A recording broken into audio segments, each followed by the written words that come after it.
Council Redevelopment Agency meeting of August 10th. Order, please stand. Ready to begin? I pledge allegiance to the flag of the United States of America and to the republic for which it stands, one nation, under God, indivisible, with liberty and justice for all. Please remain standing.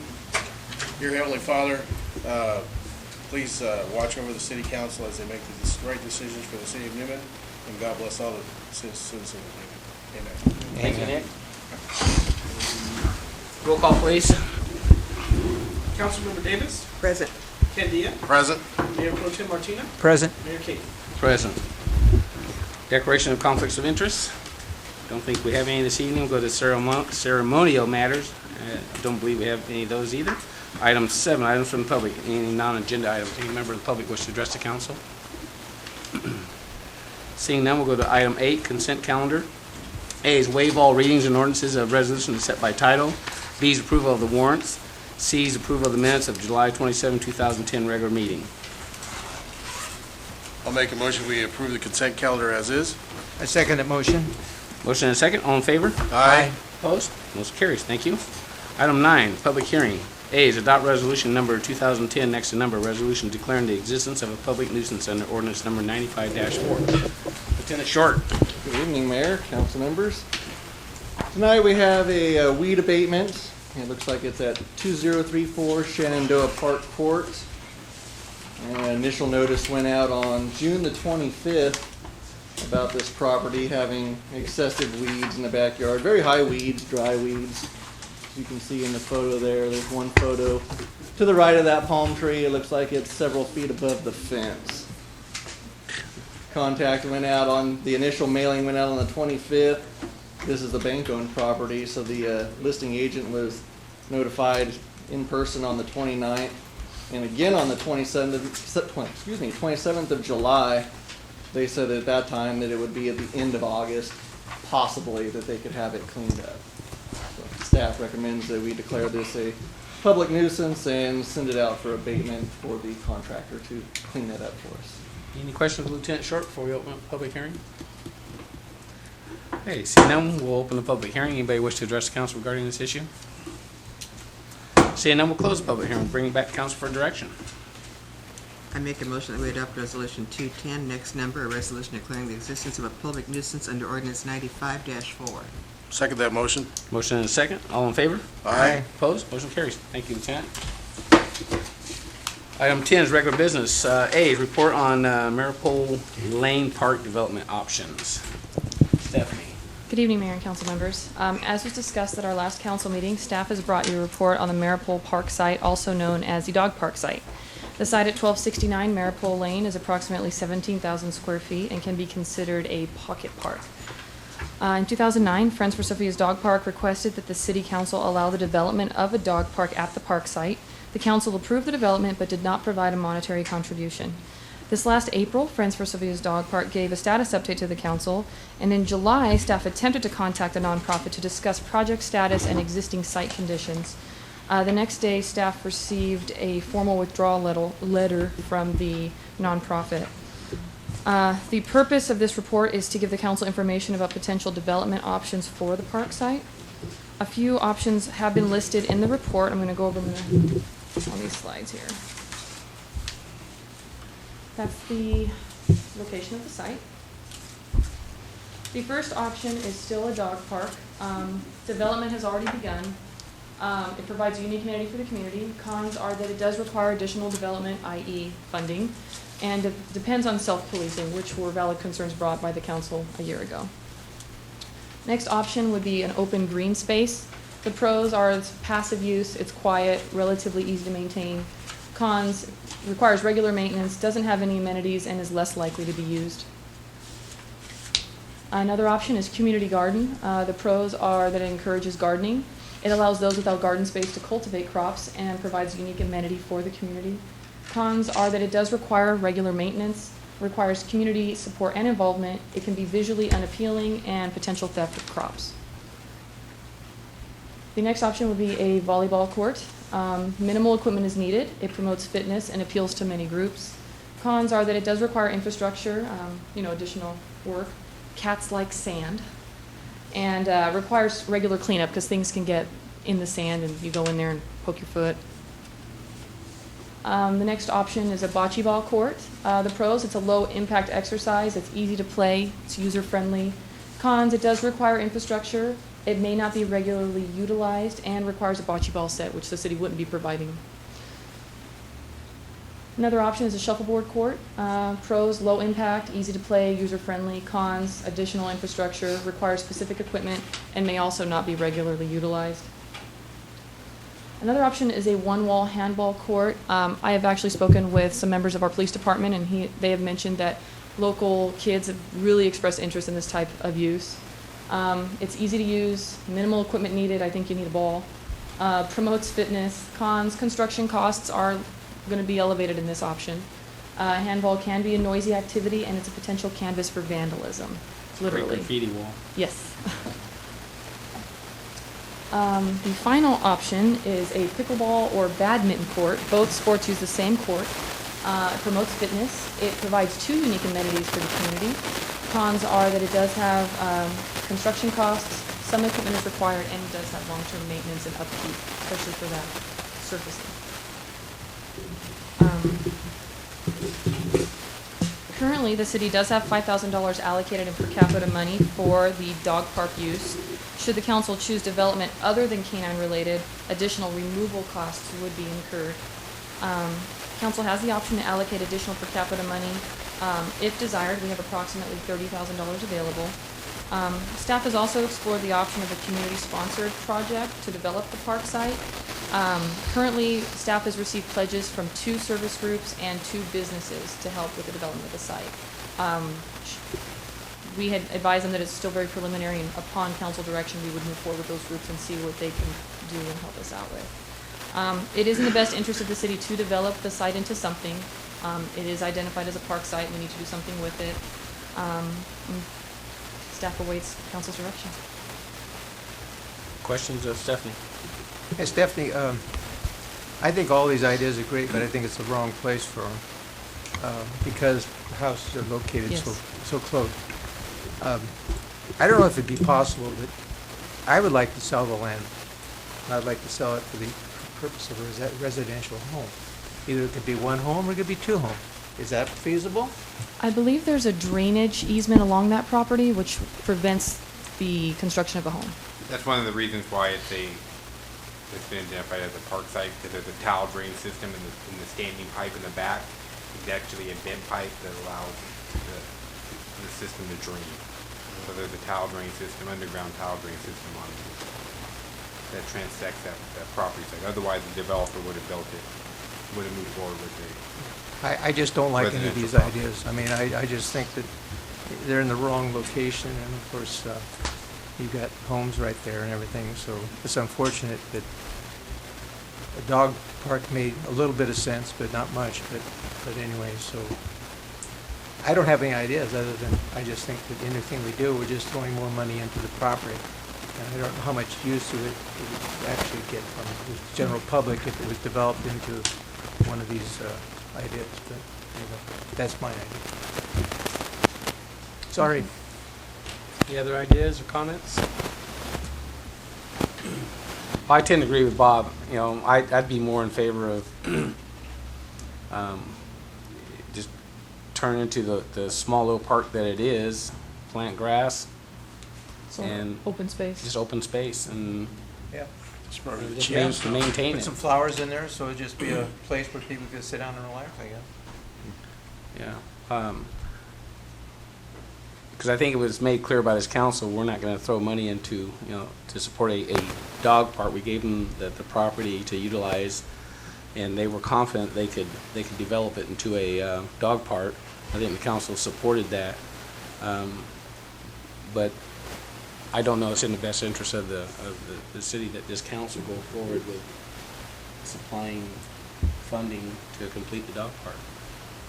If I may add, grass is expected to cost between $12,000 and $15,000. So we To would. seed it? Well, this would be sod, sprinklers, drainage, pretty much to be able to plant the grass and keep it alive. I believe it's a quote for sod. I didn't check in the seed.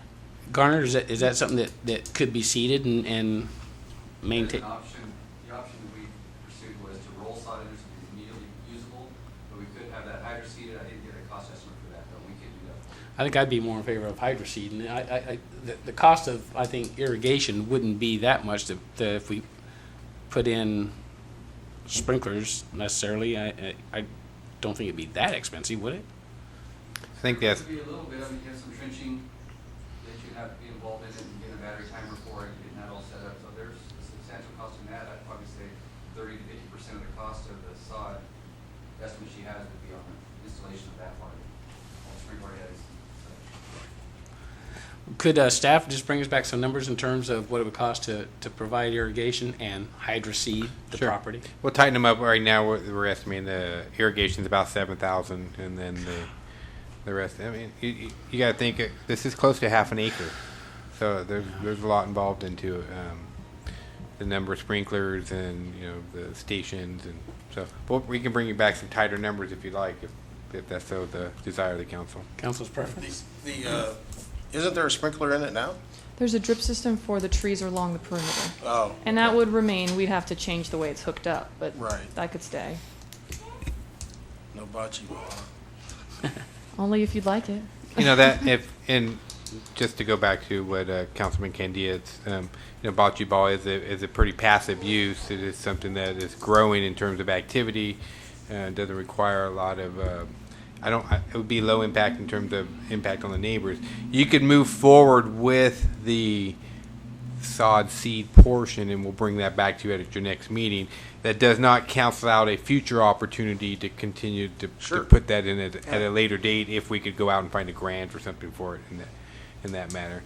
By going with the idea of a passive landscaped area with just grass and sprinklers, you still maintain a lot of flexibility for future potential uses. If you wanted to send staff out and look for grants and those types of things, that could be low impact in terms of noise and for the neighbors. That may be something that we can do there. Yeah. Michael, did we pay anything for this land? We did not.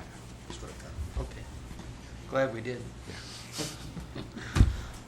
For clarification's sake, should I contact the state to revoke the $5,000 allocation for Dog Park Houston? Because we already allocated that. So just, When she says revoke, she means reallocate it towards Yeah. something else. sorry, wrong word. Not give it away. No, we're not gonna Just give it back to the re- state. Just It'll let go back them know into the that we're pot. not using it for that, but we're going to reallocate it towards something else. Okay. I would be in favor of that.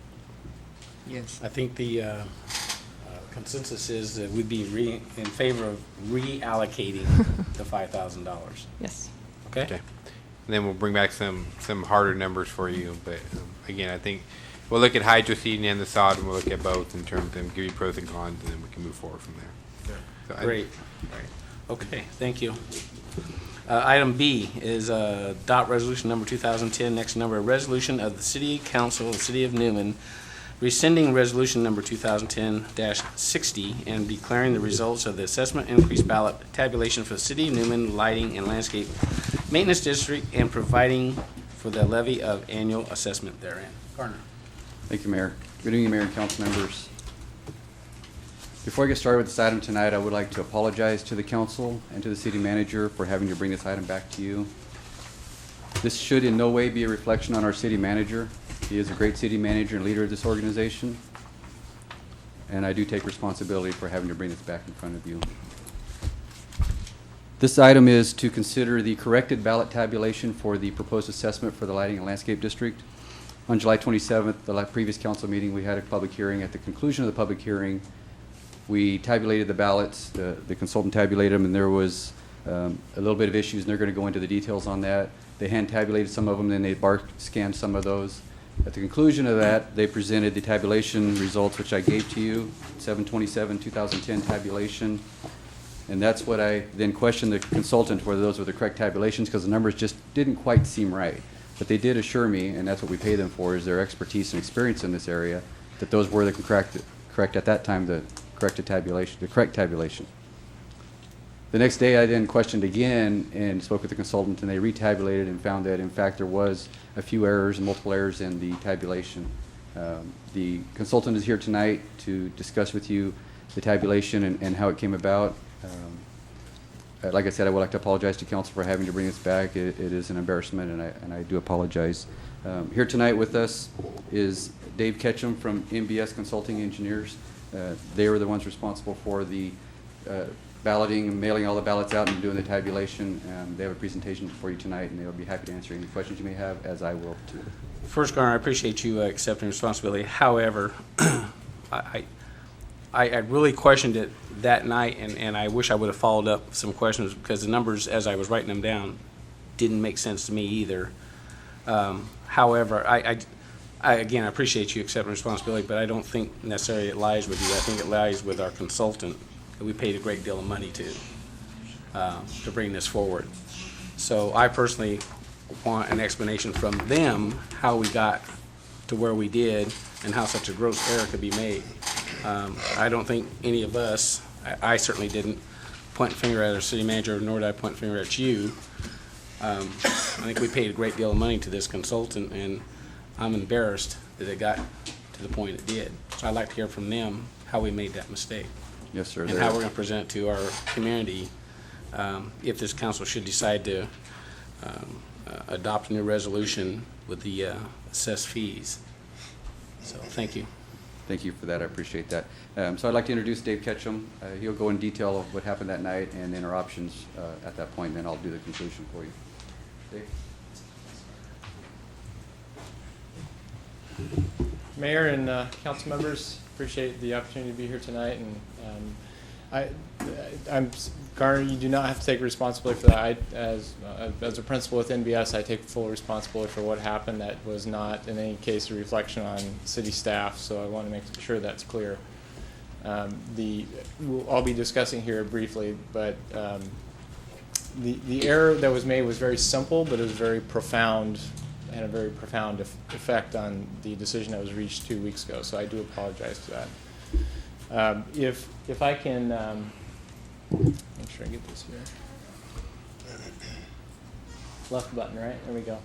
Okay. If I could, I'd like to just take a minute to provide an overview of the overall process with Proposition 218 and the procedures that are required for the enactment of an increase with the lighting landscape district. Talk about specifically what happened 2 weeks ago, what the revised results are from the retabulation, the correct tabulation of the numbers, and then what the options are moving forward from here. And I'd be happy to entertain any questions as we go along through this here. So just in summary, the procedures that we're following here and have been following here are under Article 13D of the California Constitution, which was the enactment of Proposition 218 that was passed in November of 1996. And that encompasses many things, but as it relates to our project here, when we go through a balloting procedure, the ballots are to be weighed according to the proportional financial element of what people are going to pay. So in other words, it's not just a one ballot, one vote. It's your ballot is weighted based on the dollar amount that you will be paying as a property owner. With a majority protest, again, it's a little bit different than a regular election, but a majority protest states that or exists only when there's assessment ballots cast in excess of people that cast ballots in favor of the weighted assessment. And again, that is weighted once again. So if there was no if there's one more, if there's a tie, in other words, then it still can be considered a pass under Proposition 218. So these are rules that are, that we're required to follow with regards to these types of districts. And so then if there is a majority protest situation, then we as an agency are not allowed to impose or increase the assessment.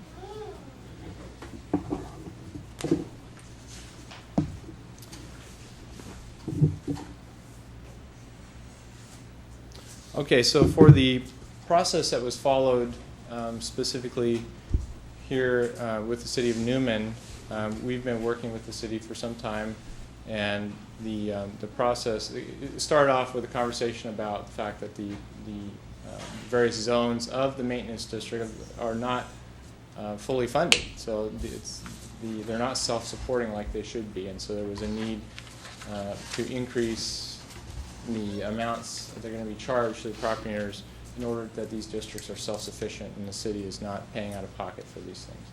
And many of these, I think I heard mentioned, had not been increased for possibly 15 years or so. The three newer zones do have inflators for costs of living as utility costs and maintenance costs and contracts go up, but the older ones did not. And so that was the beginning of the process. So we prepared an engineer's report with a lot of input from staff, and then that was the basis for the calculations of the ballots, and then those ballots were sent out to the property owners, and that culminated in the ballot tabulation 2 weeks ago. So after the public hearing 2 weeks ago, the assessment ballots were opened and tabulated. The normal process is to scan all of the ballots using a barcode scanner, and that was done for all of them except for the Sherman Ranch ballots. And I think there might have been a couple others that were handed in at the meeting as well. Dave, can I stop you there real quick? Absolutely, And yeah. just ask, why were they not scanned for Sherman Ranch? Why was it manually done? It says to expedite it, and I understand. I'm trying to understand how it could be done expeditiously, manually over scanning. It seems to me that scanning would be like. In this case, because they were all in one zone, Zone 14, and they were all of just $2 amounts, it was very easily known how many were cast. So it was just a simple math equation of 90 of these and 100 of these, whatever the exact numbers were, times. But the crucial error that was made was that multiplication was done based off the increase amount rather than the total amount of the assessment. And did that in itself, the Sherman Ranch issue, was a deciding factor? What turned it the other way? That was the absolutely deciding factor. It swung it from very negative to very positive, as you'll see. So had it been scanned, would the error have been made at that point in time? It would have not been made. Yeah. It was done with the good intention of bringing a quicker result back to the council, but obviously it was a mistake. Okay.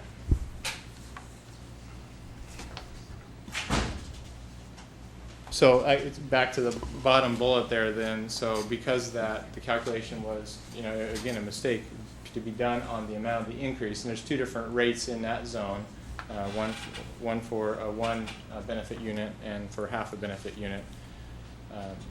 This, as you can see, the amount of the increase is only about 5% or so of the total assessment. So it severely underweighted the yes votes, yes ballots on the Sherman Ranch properties. So this created an apples to oranges situation where it completely changed the results of the tabulation.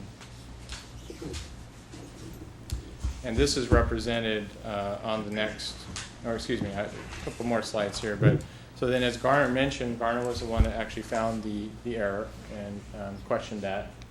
And so the next morning, the ballots were retabulated, which is a completely legitimate thing to do, and that we were able to recertify it with the correct results.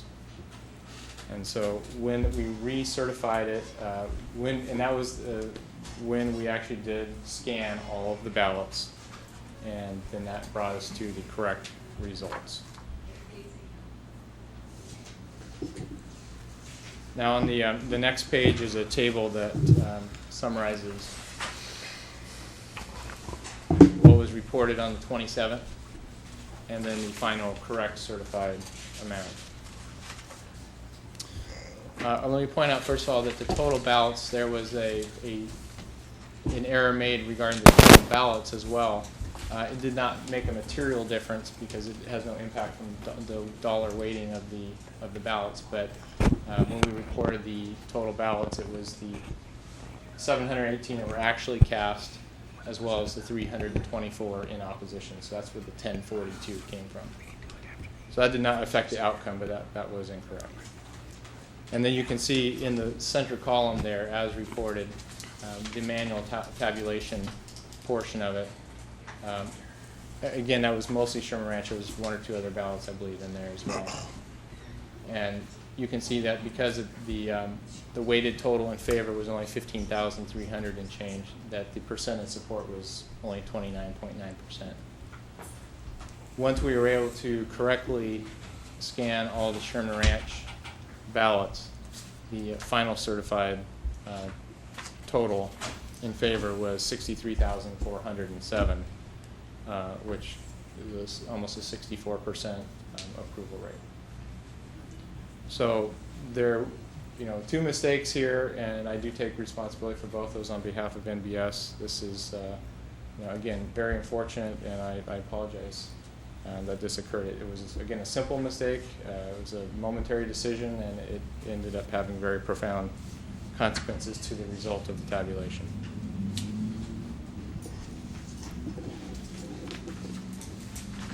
So moving forward on the final page,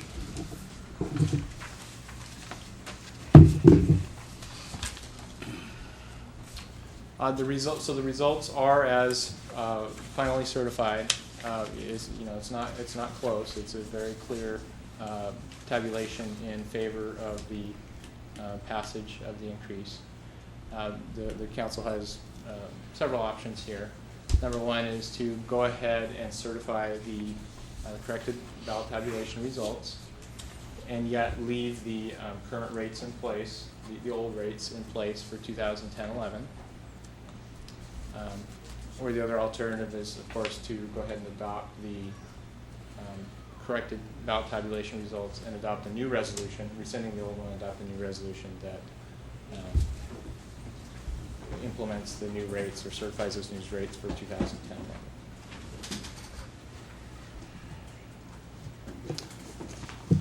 And I'd be happy to answer any questions you might have.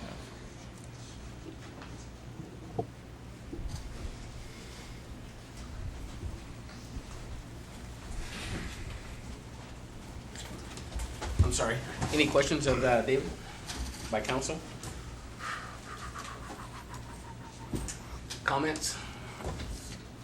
No, it's pretty clear what happened. I mean, it's quite obvious once you see it.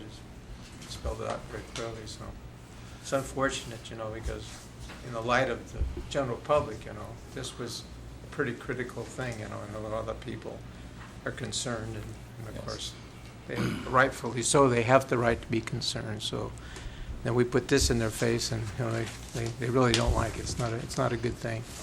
So I think that's the hardest thing, is for the public to say, what happened, and Right. of course we're sitting here and we're listening and you're explaining to us, but they're going to get it secondhand, and it's just something that it's hard.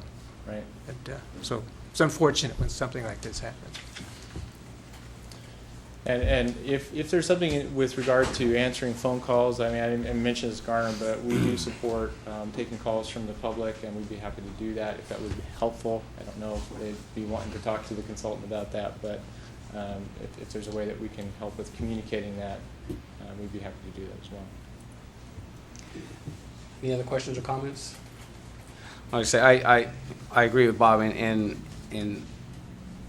I didn't hear a lot of, a lot of questions, a lot of concerns as to what happened. I heard some, and I think the numbers that I see clearly support the assessments that we presented, and I don't think it's clear that that the city, along with NBS and staff, when the tabulation took place, it was open for anybody to go witness and take part and all of that.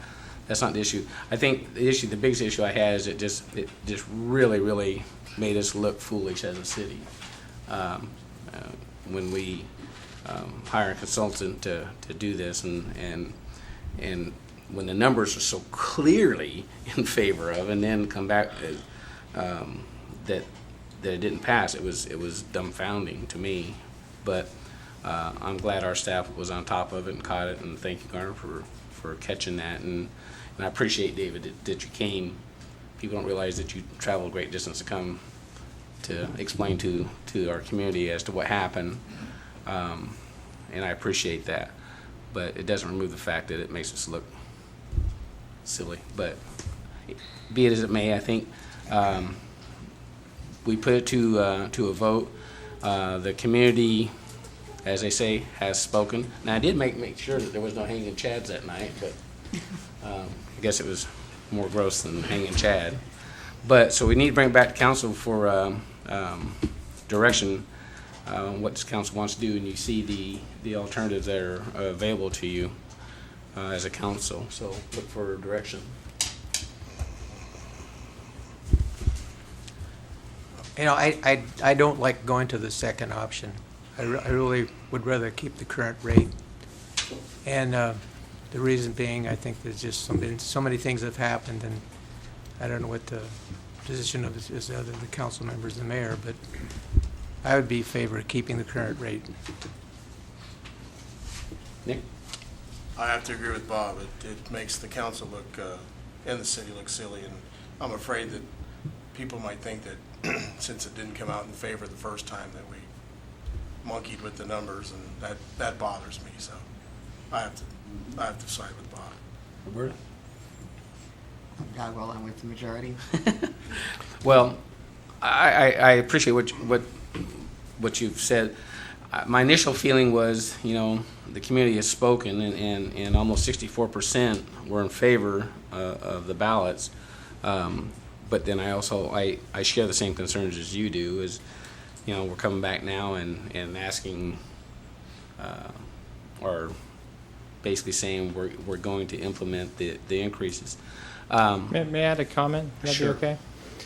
I completely respect the situation that we put you in because of the tabulation mistake. Just stepping back from that for a moment, the purpose of the whole process to begin with, of which this is just the culmination of it. There's much work that's gone into it up until this point. Is the pretty severe underfunding of the maintenance district and the long-term consequences of that. So I would just put that out there, because if it's not this year, then is it next year, and when is that going to address? So for what it's worth, I just offer that perspective. Sure. And I would agree with that, because I don't think we would have brought it forward if we didn't feel that there was a need. And Michael, you want to weigh in? Well, I was going to ask Tom if the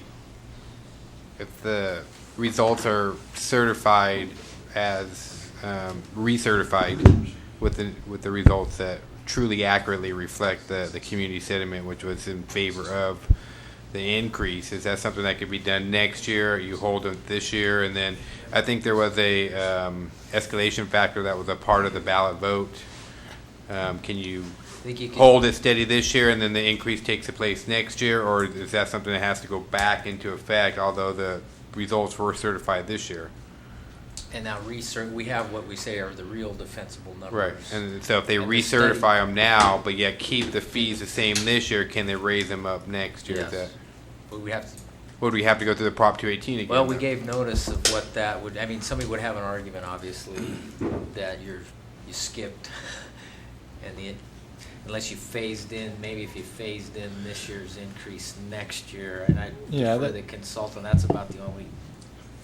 That's exactly what bulletproof way to Dennis do was it. just suggesting, is that, Dennis Klingelhoff, our expert in this area, is that we could adopt the rates as approved, but then tier into them, and you would not have to go back to Prop 218, because you can always levy under, Right.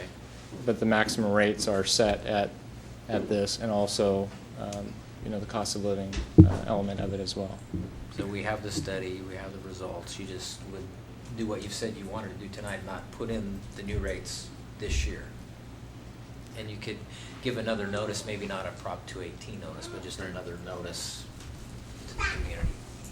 So Cover that in base. essence, if I'm hearing you correctly, an option to the council that's not presented on the board but is available to you tonight is to go back, recertify the ballot results, but yet hold the cost per district the same as this year, and then implement the increase next year. without having to go back through the Prop 218 process. Is that correct? That would essentially be option one. Right. With the caveat that the increase would be levied next year. At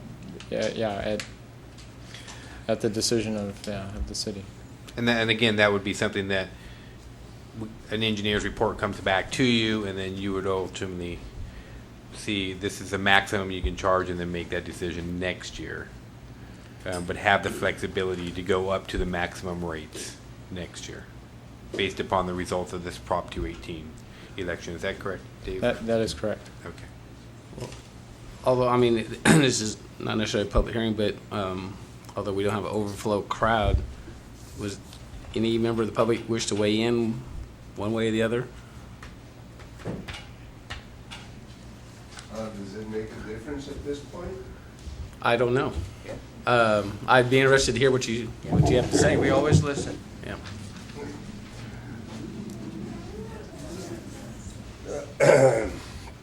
Good evening, Mr. Mayor, council members. Ernie Garza, 2242 Orchard Creek Drive here in Newman.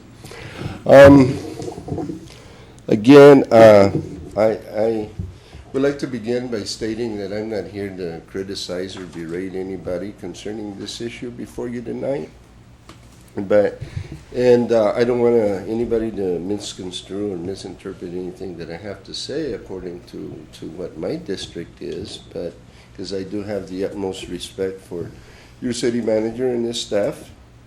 They have a very, very difficult job to do, and especially in these tough times. But I want to say that I did not get a ballot. I didn't get the opportunity, a chance to vote. I did not receive a ballot in the mail. I called yesterday to Gardner's office to inquire about it, and I was just told that I was on the mailing list, and so somehow my ballot got lost in the mail. And to me, if only my utility bill would encounter the same fate, that would be great. But I do live in the Creek Canyon subdivision, and I went about and I counted all the street lights, and I tallied how much it would cost for those street lights. I also did the landscape district area, and our landscape is only about 900 feet. One block has a little mow strip, the other one is nothing but dirt area, and has been that way for quite some time. And I took it all off of the assessor's maps, and I'd like to document everything that I state so that I can back it up. And I did have pictures of the area. I also tabulated the LS2 rates for the streetlights. And what I have found is that we're paying an assessment of $8,723 for the entire subdivision. And the streetlights only amount to about $3,461. So that leaves an amount of $5,261 just for this little area. Well, I was getting the information from the streetlight poles for the wattage. The people who take care of the contractor who takes care of the landscape area showed up, and they completed that area in less than an hour. Guy got a lawnmower, mowed the strip. The lady who works with them with a weed eater mowed it all done, and it was done. So again, I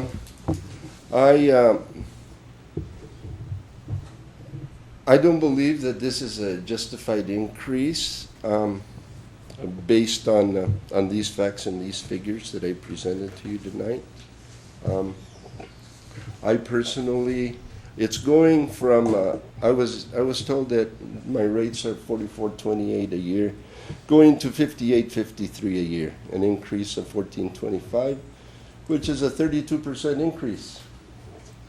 And again, I'm not implying that this is as simple as that, but these are the major expenses of your street lights and your landscape. You know, there are your expenses for admin, engineers report and such. But if you do make this increase, it goes up an additional $2,807.25 for landscape maintenance. And I don't, I just don't, I think it's unjustified. I do concur with your staff that there are landscape districts that are not paying their way. The rates do need to go up. But they either have parks or they have a lot of landscape areas. And I believe that each district needs to be looked at individually and voted on as such, not all together as a whole. So again, I personally don't bemoan the $14 increase, but I do object to what I considered an unjustified increase. And I truly believe that this is just an oversight. I know there are some people in the subdivision struggling financially, like a lot of people are throughout our nation. And they're counting on every penny that they can hold on to, and this only makes matters worse for them. So I was concerned over that, and I wanted to come and address the council. And then, of course, in closing, I had heard a rumor that if this proposed increase wasn't approved, that every other street light in all the subdivisions would have to be shut down. And to me, I just couldn't see it based on these numbers that I have for the landscape area. And again, hang on a minute. I think one of these pictures keeps sticking to. This is what you see for the landscape. And all they do is they just walk by, go by, and use their blower and blow away the leaves and the papers or whatever it is. And and the only reason I'm here is because I didn't get my ballot. Otherwise, and so I am saying that this is an oversight, and I think that I'm only speaking for the subdivision I live in, but there's another one further north, Cordiet Estates, that is pretty much in the same manner. So I just wanted to come in here and protest the increase based on this, because I don't think it's justified. It's not so much because I'm concerned about the extra $14 that I'm paid. So thank you for allowing me to express my concerns. Thank you, appreciate it. Real quickly, anybody else? Okay, staff? If I could, I'll address a few of the questions you had right here tonight. Regarding the ballot that we mailed out, we used the last equalized tax roll from the county's records, and we verified your address, and I looked at all our return to sender envelopes, and there wasn't a return to sender, so I'm confident that we sent you a ballot. I know there's a lot of residents that recently moved into their home within the last year or two, and I checked with them, and they did receive ballots. So I did look for all the return to senders. It's an easy envelope that could have possibly got thrown away. I checked the address on our spreadsheet and cross-checked everything, so I'm pretty confident we mailed you one out. I know you've been in your subdivision for quite some time. And it was mailed out quite some time ago. I think we mailed those out in end of May. So it's been some time ago that we mailed those out. And there were several people that did say they didn't get one, but in fact, we know we mailed them out. So I do apologize if you didn't get one, but I'm pretty confident that we did. Regarding the estimates for this assessment, I'll be happy to answer those questions. We did a complete inventory of every subdivision within the landscape and lighting district, including your zone. We inventoried how many streetlights, what type of streetlights they were, the lineal feet of each sidewalk. We went out and we measured the block walls. We checked everything out. We went and contacted PG&E regarding the rates for the lights, just what they charge us for the energy for the lights, not what it costs to repair and replace those lights. We took that number, put that straight into the spreadsheet. PG&E gave us a price of $156 for a 100-watt light and $183 for a 150-watt light. That was across the board, across the whole city for every light that we have. We took those numbers and those went straight in the spreadsheet. That's what they charge us. That's what we charge our residents. Regarding the landscaping, your landscaping is contracted out, and that's what we charge. Whatever they contracted it out, there's 1,240 lineal feet of landscaping in your subdivision that is contracted out, and that's what we charged on this. We did not inflate that cost at all. It's exactly what we pay out is what we're looking at charging for this proposed increase. There's also a storm drain pump station related to your subdivision has a shared responsibility for that. So that needs to be covered as well in the assessment. In addition to that, we had went to council sometime back, a few meetings ago in July, and we talked about what about block wall maintenance? Eventually they're going to start crumbling, they're going to start falling down, so we need to figure out how we can pay for those. Graffiti abatement was another one that we had talked to council about, and also sidewalks. Eventually the street trees are going to be lifting these sidewalks and causing some problems. And so I looked at what would it cost over a 40-year lifespan to do that, and then I took a percentage of that. I didn't take the 100% of the cost. Total assessment for your whole subdivision is $11,354. The old assessment was, you're correct, $85.90. You're looking at about $1.10 per month on your tax roll, $14 a year to cover your sidewalks, graffiti removal that is not covered, that's out of the general fund, to cover block wall repair and replacement, to cover all your street lights and all your landscape maintenance. I'm not sure that that's a significant increase. Consider if you look at your cell phone bill, your annual assessment's probably more than your cell phone. Your annual assessment's less than your annual cell phone bill. So it's kind of relative. There is a subdivision, your subdivision probably has not had an increase since its inception. 1989, 1990. It has not been increased in 20 plus years, so. And nothing has been done there. We maintain your landscaping, your street lights.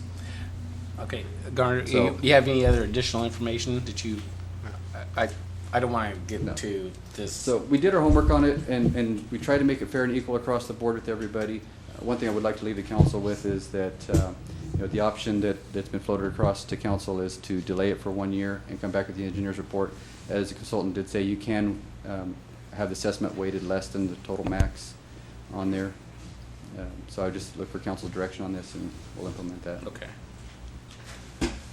Okay. Any other comments by council? I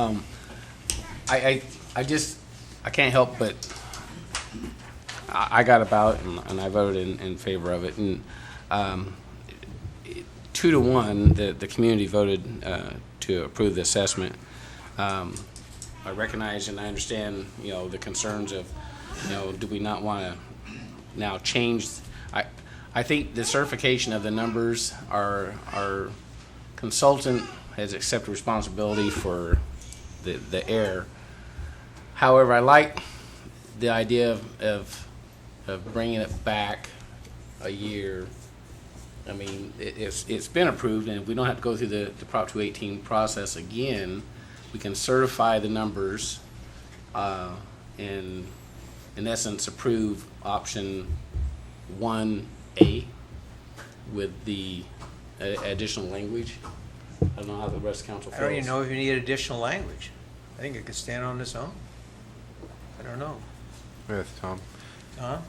I would leave that for Tom. You need to approve the new resolution to approve the new results and numbers. You can direct staff to not levy the assessment at the new rate. I think would be a better way to go. If you want to retain the option of still using this report in the future. And I think part of my issue is we paid a lot of money for this report, Yeah. and we went through a great expense to go through the Prop 218 process. It makes no sense to me to toss it out the window and not utilize it. And if we delayed the increase for a year, I think it's important for us to approve the new language or the new resolution in certifying the count. If this council chooses not to implement the immediate increase, then so be it. But I think it's foolish of us not to certify the true numbers as they stand. So, Mayor, if I'm hearing you correctly, I guess it sounds like maybe Dennis can come up and help out a little bit here. What we're looking then is a resolution rescinding Resolution 2010-16, declaring the results of the assessment increased ballot tabulation for the city, landscape and lighting and landscape district, and providing the assessments remain the same for fiscal year 10-11. Is that?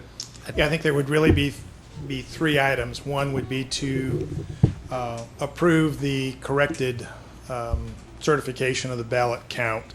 Secondly, the council would adopt the maximum rates that were set in the engineer's report as evidenced by the balloting.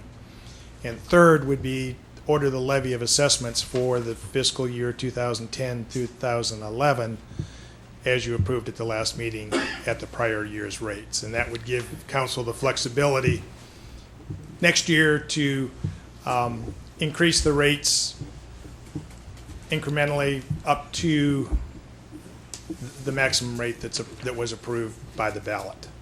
You could do all of it next year, you could do part of it next year at council's discretion. But what you're really doing is just setting that maximum rate so you do not have to go through the balloting again. So to do that in number 6C, that second sentence, you would take out the two words "and levied." So you're going to confirm what these are, you're just not going to levy that increased amount this year.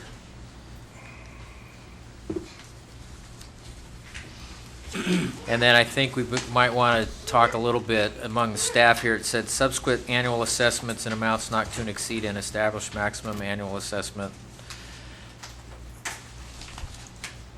I'll look to the NBS on.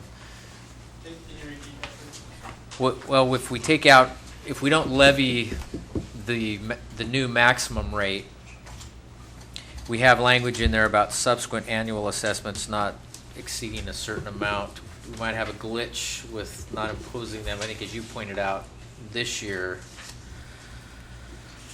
So do you think that language would cover this year's assessment and next year's escalator in effect? Do you have, I'm sorry, could I see a copy of that from somebody? 6C, you said? 6C, yes.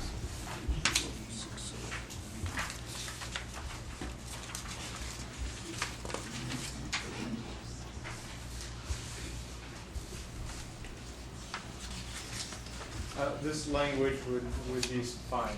So in other words, the maximum rate you would be adopting now would be as stated in the engineer's reports, and there can be a maximum annual increase based on this cost of living But inflators. but if we take out the words "and levy," we're not going to levy that new amount this year. What's the amount next year? I don't believe there'd be any impact, do you guys? Because they're clearly don't want to levy the new amount, so we Right. have to just take care of what next year's increase would be. After that, it's going to be just the escalator. If you just removed, I guess what I would suggest in 6C would be to insert the word maximum, so it would read the maximum assessment for the district contained in the engineer's report for fiscal year 2010-2011 are hereby confirmed, delete and levied upon the respective parcels. So But then for next year, the council, the problem comes next year, not the second year or this year, but next year. I'm concerned about what the assessment would be. then it would say, I mean, as it's written now, each fiscal year beginning fiscal year 2011-12, maximum allowable assessment could be increased by the CPI.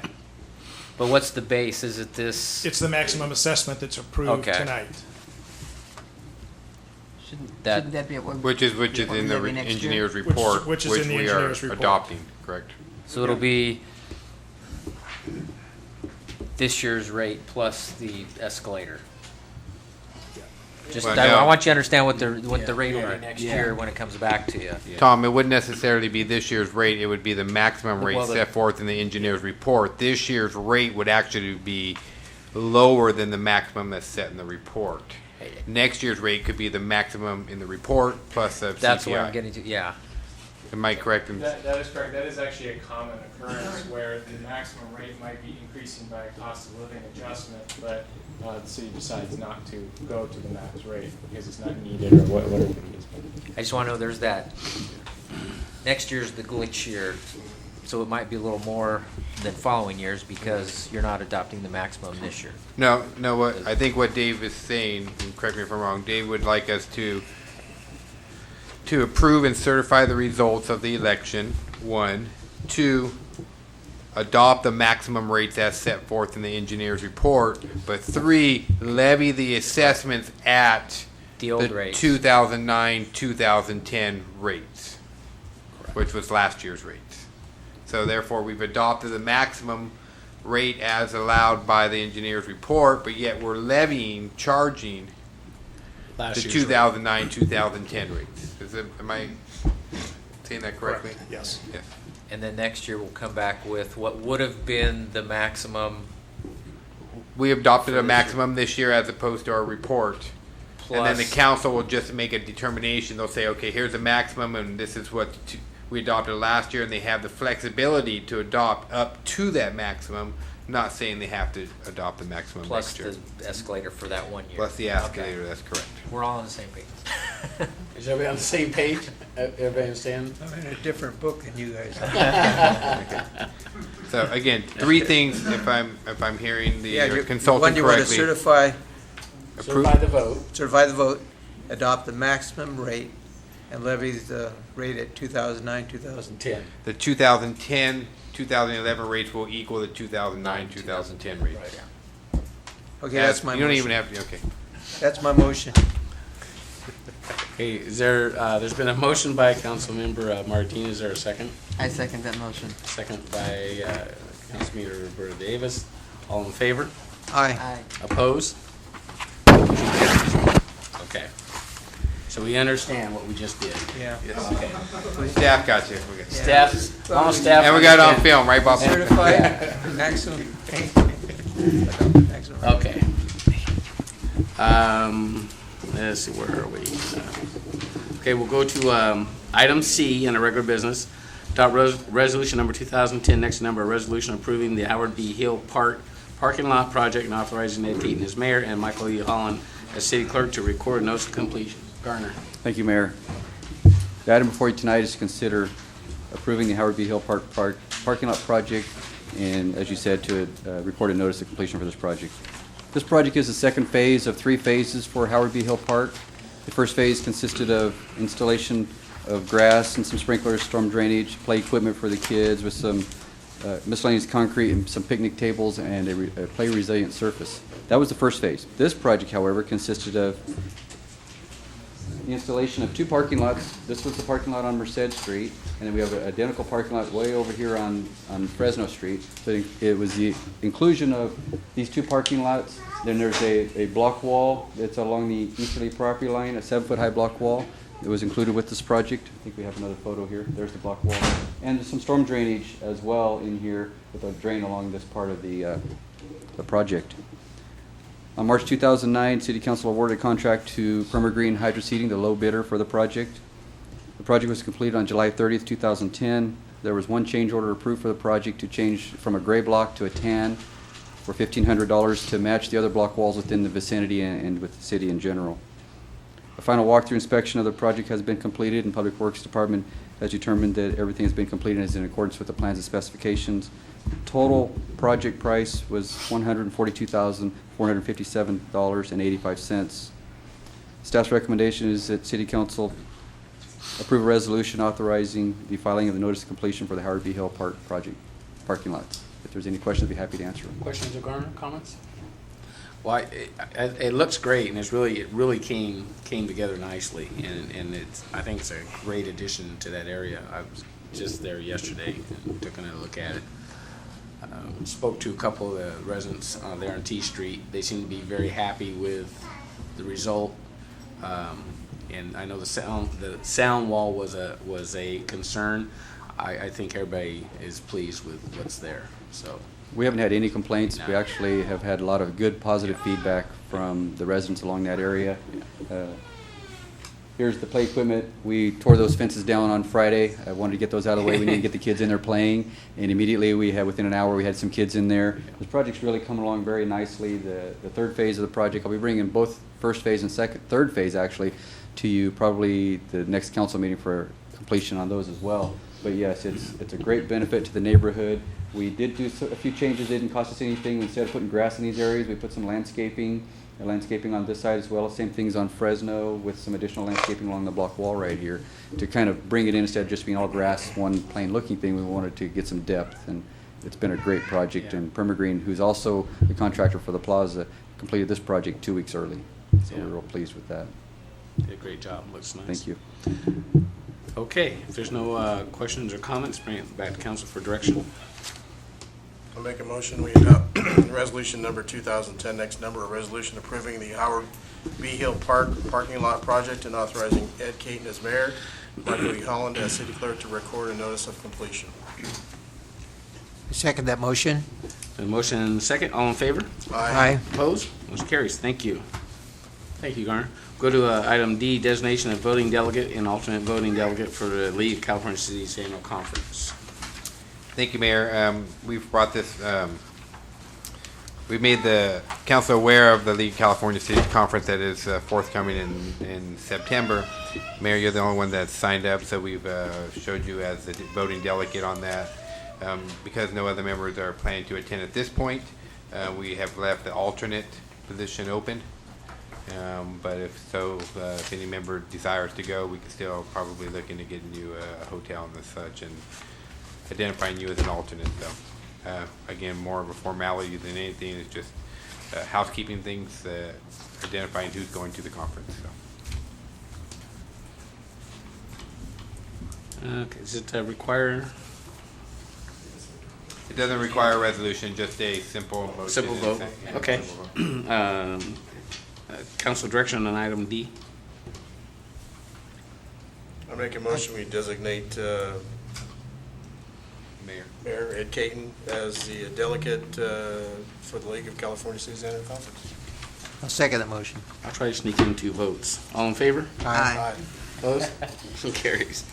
Okay, we have one item under, item from the public non-agenda items. They forgot to come up when it was offered, so we're gonna go back to item 7, real quick, items from the public non-agenda items, and somebody wishes to address the council.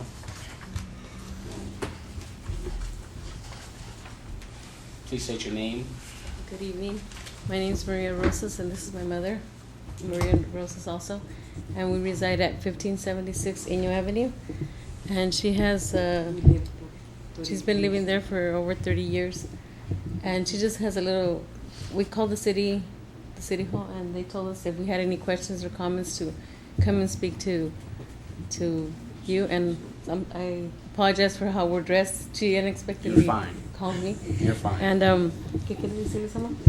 Sí, está muy bien. And lo it's que- very nice what you guys did right there in front of, el parque in y front of eso. the, Sí, está muy bien what, lo que hicieron. he was mentioning, yeah. Está muy bien, Yeah. pero cuando lo abrieron, When they opened the park, cuando quitaron la when they took the fence down, entonces muchos niños, fueron más de there was over 20 niños 20 little kids running around. a quererse subir a los juegos y no pudieron. And there was like 17-year-old kids and 14, and they were all like climbing up there. And that's a area for smaller kids, like for Está our muy kids, chiquito, for my kids. Es nomás como para ellos. And Y andaban niños de 12, 14 años. there was like 14 and 12-year-old kids, and they had rode on the slide. And my mother, since we live right in front, she went and she raced it with her, because she said, I don't want my. She's like that. My mom is very. She likes to, have. She likes to pay her bills on time. She likes everything the right way, and she doesn't like for the park to look some writing. And she went to erase whatever that was written on there, because she thinks that if somebody goes over there, it's gonna give her a bad image, because they're gonna think that Y yo it's. pienso que para abrirlo hubieran puesto unos columpios siquiera para los niños. And she's más saying that grandes. there should have been swings added to the park or something else, because it's too small. And there's like the area is over here on this side, and there's a lot of little kids around there. That's what she's saying. So it was just a comment, she wanted to. Y están Yeah. yendo muchísimos niños. But it's very nice, and that there's a lot of little kids over there every day, like late at night. There's kids there. Porque ya para la área de nosotros In our area, there's no parks. hay muchos niños ya para aquella área. There's a lot of Antes kids no, in our pero area, and there's no parks on that side. And that's why she's saying that there's a lot of kids, and it's parking or the swing or whatever the slide is there, and it's too small for all the kids on that side. Okay. That's what she just wanted to come and say. Okay. Thank you. We appreciate you coming in, and thank you, Mom, for going over there and cleaning it up. Didn't take them long to tag it, I guess. No, it didn't. But- And you know but what? Also, encourage your mom, if she sees issues and sees problems over there, to not hesitate to call the police department, and they'll see if they can get an officer over there as soon as they can. Yeah. But it's just another part of the improvement process we're trying to do in the community, and hopefully there'll come a time that we'll be able to add on. Eventually, is the site for the aquatic center. Right. If that ever comes to fruition, that would also be, it's going to be a nice addition, but I don't know if there's anything in the near future that's going to increase playground things such as swings and things, but who knows? Yeah. Things might be the Field of Dreams one day. Yeah, it looks very nice, so I really like it. It It's does. very pretty. And thank you. And yeah, yesterday there was also like garbage on the floor, but I was talking to Stephanie, and she said they're gonna add a garbage can there too. Yeah. So thank you. Y también dijo que si un día necesitan de que yo puedo ayudarles en pasar los niños también porque están muy enfrente allí, si quieren un día yo puedo ayudar voluntaria también. She said that she can be a volunteer to help with the kids, you know, bring like a crosswalk or something where she can help out. That would be great. That would be great. Thank you. Thank you. All right. Thank you very much. All right, thank you. Thank you for coming. And Mayor, just FYI, there are plans in the future. We're going to be adding additional picnic tables there and stuff so that families can go out and have a family outing there. And every year for the last several years, we've been getting a recycled plastic grant, and we buy picnic tables, and we usually get 2 or 3 or 4 a year. And we've been buying the signs with them, but this is another opportunity that we'll go back out and try to put picnic tables later on. Strategically place those out there so again families can go out And it's and great to enjoy see, I mean, the park had an immediate impact, you know, and so, I guess it's a good problem to have that we don't have enough stuff to play on, but it's a nice facility and hopefully we'll be able to expand on it one of these days. But it is a very, very nice facility, so, thank you. Okay, we'll go to item 11, items from District 5, Stanislaus County Supervisor Jim DeMartini. Hello, Jim.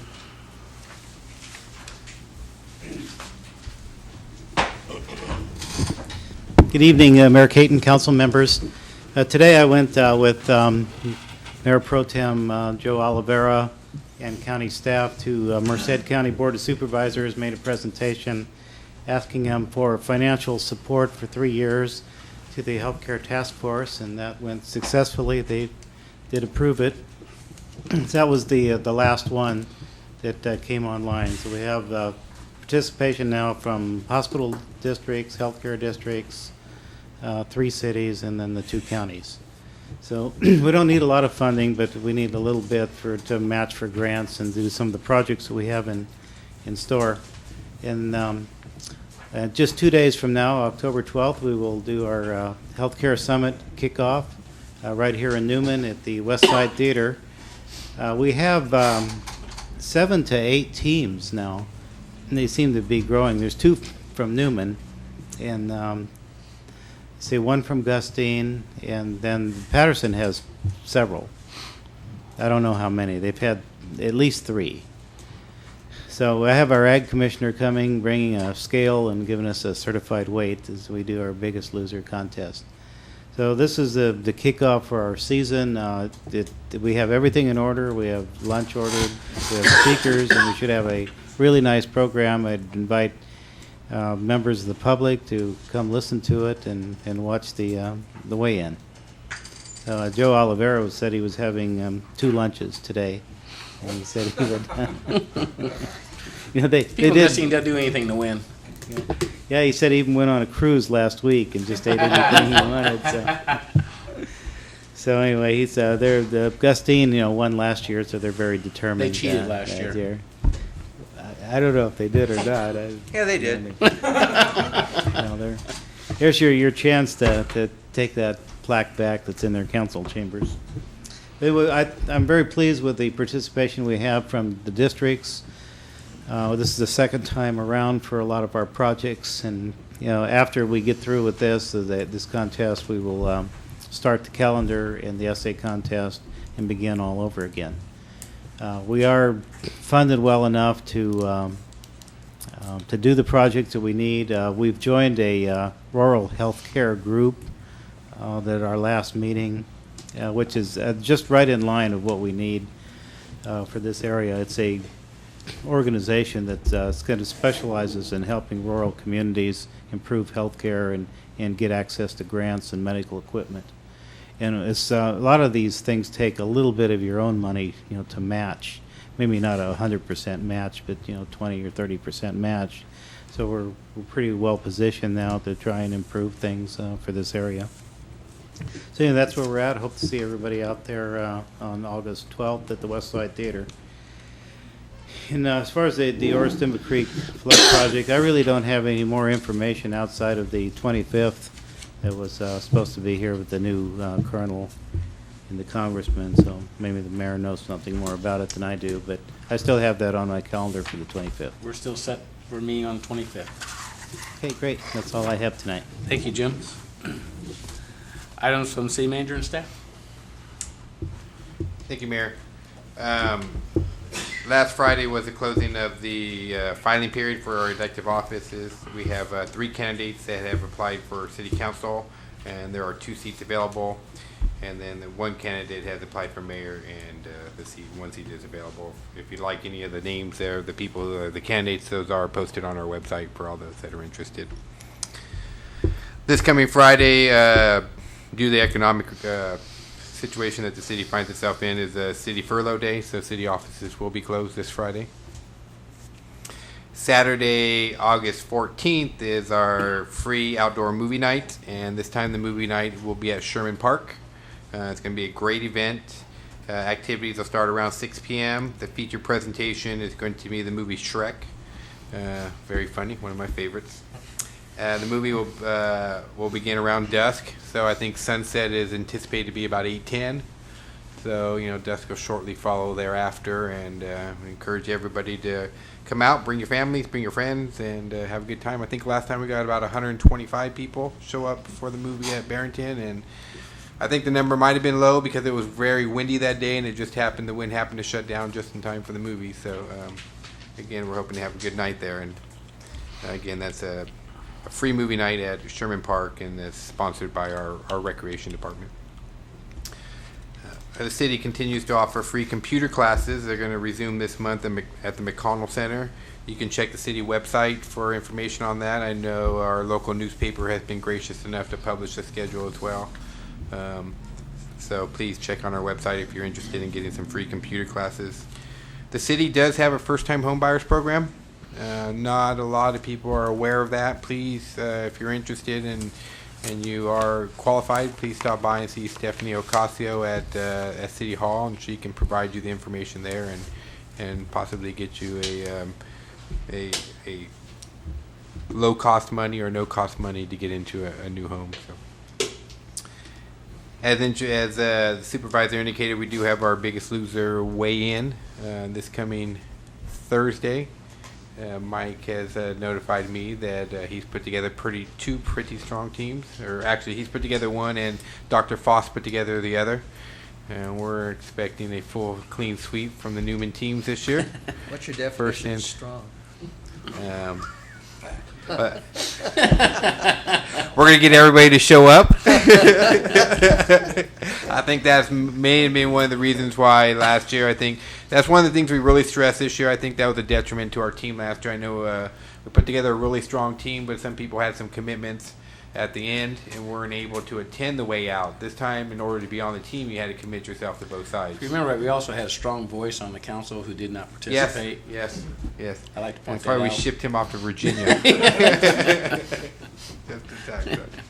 As part of the financial commitment that I know Merced County just committed themselves to, if you look on the third page of your warrants today, we made our first annual installment this year to the grant fund.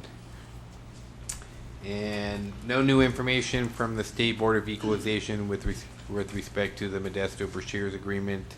I've gone through the public records request, the 600 pages that we got. The majority of the information revolves around General Petroleum, because they were the initial contact was for them, and I think the other two groups, Boyette and Brashears, jumped on at the end. It really was a different animal for Modesto. They treated it the same, but it was a different animal because one was trying to attract somebody into their community while the other two were already there. And so it's not really apples and apples, but unfortunately I don't know how strong our legal standing is. We continue to talk to the Board of Equalization on that and hopefully get some resolution. But I'm not optimistic we'll get it all back, but I am optimistic we'll get some of it back. So. And then Howard B. Hill Park, you saw the shots today, and we actually saw a family come in today, and it's very thankful for that facility over there. That facility can continue to expand, as I mentioned earlier. Picnic tables will go out, and it'll be phased over the next couple of years, but we'll add pieces here and pieces there. We may be able to get a barbecue on a stick, where you just have a little stand and people can go out there and barbecue. That may be potential. Lighting up the park is an other area that we're looking at. Putting some additional walkways in, whether they be concrete or decomposed granite. Putting a stage in for the amphitheater. These are all additional phases that we'll continue to search out some funding opportunities on there. And then lastly, the city is working with California Consulting right now. We're putting together a grant, a $200,000 grant application for a stewardship grant that would bring a roller hockey ring into our community, an outdoor one, and it would be located, at this point we're anticipating it to be located adjacent to the skate park, and have another opportunity there to just have family skate nights, speed skating, roller hockey, lots of different things that could go on in there. So. That would be at the old plunge site. So with that, I can answer any questions that you may have at this time. Any questions of Michael? Thank you. Staff, who'd like to step up first? Chief or Lieutenant? You got promoted, I guess. Without my knowledge. Yeah.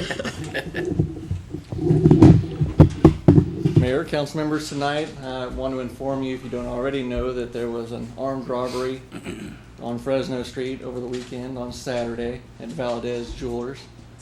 The clerk had come back from Bank of the West, and as she approached her business, she was robbed at gunpoint. There are currently no suspects in this. There's a vague description and a vehicle description, and we're following up with information as it comes in. Also, our Explore post just came back from San Diego. They had their annual academy, and out of 117 explorers, one of ours took first place in physical fitness, Joelma Souza. Also, our charger that you approved for us in, I believe it was late June, should be finished up by the end of next week. After a series of delays with parts and things on back order, they're telling me that it should be ready by next week.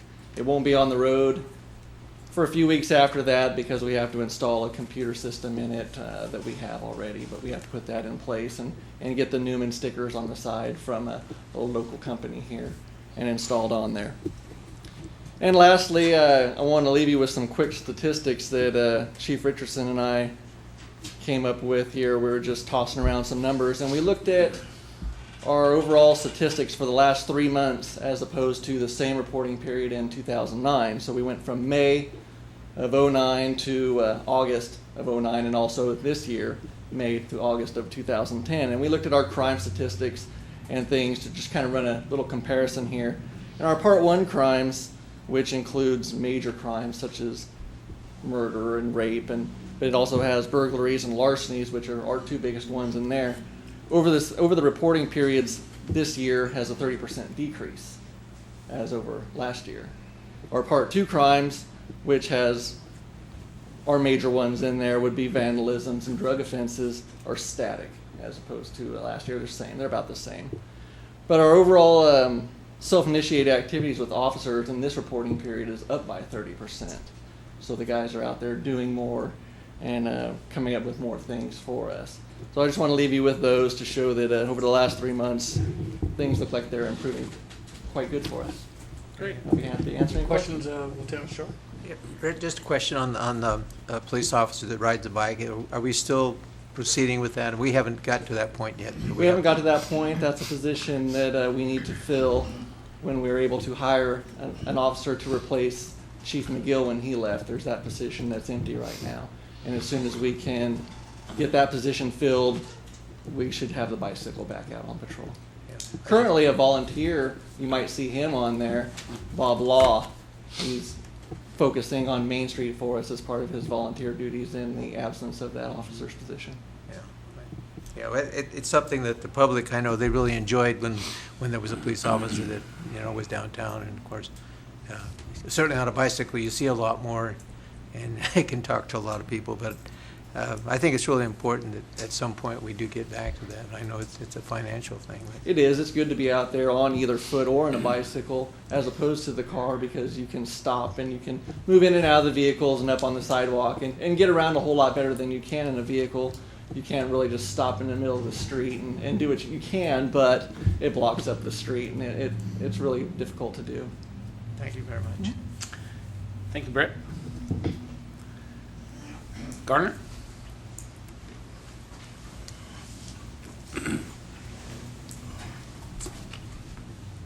Thank you, Mayor. Hearthstone Ranch signs, there was a question brought up about those signs and the conditions of those. We've done a complete inventory of the signs that we feel are not readable, and we have a price for that, so those signs are being made as we speak, and we'll be replacing those signs here shortly. There was approximately, I want to say 53 signs, I think, in the neighborhood. Wow. That were completely, where you could not read them at all. And so we're working with a qualified sign company to make sure we get quality signs this time. Was that just really a result of poor quality in those signs? I mean, It is. If you look at some of the signs in some neighborhoods, they've been there 15, 20 Yeah. years, and they're still doing good. Yeah. And it's just poor quality material. So we're going for the good stuff on those. Is there any way that in the future, if and when we get to the point where new subdivisions go in, that is that part of the specification, or? That would be part of our standard specifications, that we have to specify certain material in our product. And I'll be looking into our standard specifications to make sure that we have that in there. And I'll cheat off of some of the other cities and see what specifications they're using for their sign materials. Caltrans has some good standards. I can utilize that. So before we really get into any big signs of that nature, we'll ensure we have those specifications covered. Great. Yeah. We're also going through the street and freshening up some of the striping. School's starting pretty soon, so we're hitting a lot of the striping in the streets to freshen up, for my people, where we have crosswalks and things of that nature. So you'll see our crews out and about. The Safe Routes to School project, which is the project with the curb gutter sidewalk around Hill Park, and then the Merced Street, we're completely reconstructed that one.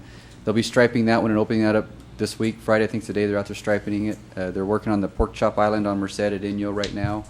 A little bit of removal. I wasn't satisfied with some of the concrete work they did, so I asked them to take it out for poor quality. So they did that today. We'll be putting some cobble look into that pork chop, similar to at Edinburgh and Hills Ferry Road, where the Sherman Park is. They have some cobble into the median there, so we're going to be putting that in that pork chop median as well to kind of match and keep the same look throughout the city. So that project's moving along quite well. It'll be ready for school when the kids, now they can walk down the sidewalk instead of down through the dirt on Inyo and Merced in that area. Orristimba project, the flood control project. Just heard from the Corps today that they did get somebody to do the Kit Fox survey, so we're on a holding pattern for at least 14 days on that part of it. In addition, they wanted some language changes to the contract for the soil borings, so we've drafted that language changes in the contract, and I'll be sending that back out to the consultant for their review. I called them and talked to them and briefed them what the changes were, and they were agreeable to the changes, so it'll just be a formality on that part. Once I get their concurrence with the contract, get the Corps agreeing that it's okay that I move forward with the contract, and I get the third part leg of it is to get the right of entry agreements from the Corps, then we'll move forward with the project. But I don't know if there's any questions on that one before I move forward. Do they ever complete a project? I mean, it's got to be. Our poor supervisor, Jim, you have to have more patience than anyone I know to deal with these people. It's really sad that It's a bigger bureaucratic system, And so it takes a little longer to turn that ship. Hopefully on the 25th, we can start some of that turn. Yep. And speaking of the meeting on the 25th, I had to have conversations with David from the county regarding the presentations. We'll be putting together a short, brief presentation on the impacts to the city, and I'll be getting together with the mayor to talk about that part of it. The Plaza project, quick little update on the Plaza. So here we have some before and after photos, June 2010, existing parking lot before we did anything. That's not a swimming pool, by the way. They had to water the site before they started in here, and they ground up the parking lot. They're kind of a before and after photos of where we're at in June to July. And here's another view standing off of the Highway 33 side and to where all the construction equipment is. Not a lot to see right at this moment. There have been actually some significant changes since the July 2010 photo. We'll be bringing you some August 2010 photos here shortly at the next council meeting. This parking lot is now all ground. We've got a fence across the sidewalk here to keep people from wanting to stop in Main Street and view it. And we've started actually building some footings. We're pouring concrete in some of the footings this week, tomorrow actually. And they're demoing and they put up the K-rails along Highway 33 to get the sidewalk out of Highway 33. I would caution people when they come through that area, please slow down. The traffic is routed out and around. It's not a straight through shot on our highway. So if we could please exercise caution in that area, I'd really appreciate it. Don't want anybody running into the crash cushions or the barricades in that area. We have archaeologists on site. He's there 2 days a week during excavation. Hasn't found anything of any significance, which is kind of good because it would slow our project down. They did find an old, what they might feel is an old foundation to a house, or you're just going to note it and then we'll move on with the project. And I think the next phases that we'll be moving on, we're getting the highway improvements and we're going to focus on that. Then we're going to move immediately over to the west side of the parking lot and start getting the amenities put into that area. And we're progressing along on schedule so far. There's actually an archaeologist that's on site. 2 days a week. As part of our agreement with the funding for the project, we had to have an archaeologist during excavation. And so we contracted with an archaeologist out of Stockton to come in to verify and to witness and to report if there's anything to report. Part of the state funding requirements. It must have been how we found the Indian burial ground when the sewer farm went in. Could be. Years and years ago, I guess. Could That's be. interesting. It's been interesting too. He has found some, what he feels is an area that dates back to the late 1800s. Wow.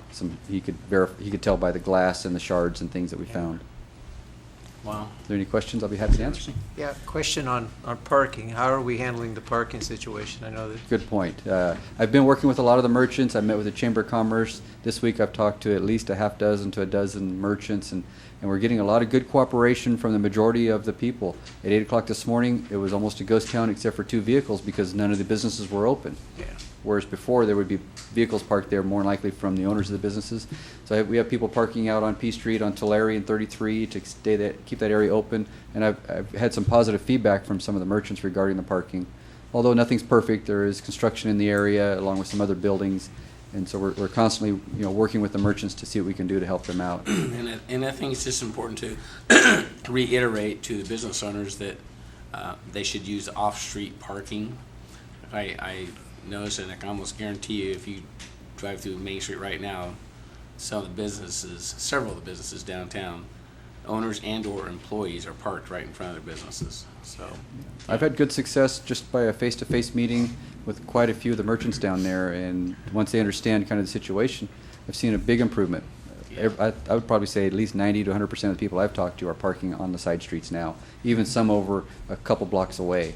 And it's been very positive. The Chamber of Commerce will be getting involved in this a little bit more as well.